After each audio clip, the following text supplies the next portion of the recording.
भारत अफगानिस्तान गठजोड़, पाकिस्तान में दहशतगर्दी और दुनिया की खामोशी।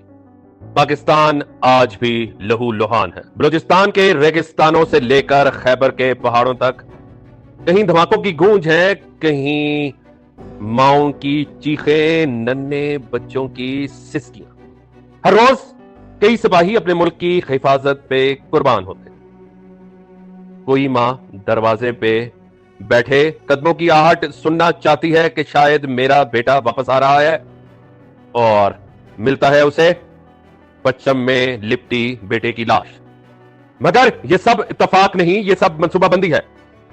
यह दहशतगर्दी नहीं, यह हाइब्रिड वॉरफेयर है। एक ऐसी जंग जो बंदूकों से नहीं बल्कि प्रोपेगेंडा, साजिशों और दुनिया की खामोशी से लड़ी जा रही है। और इस जंग के पीछे है एक खौफनाक गठजोड़।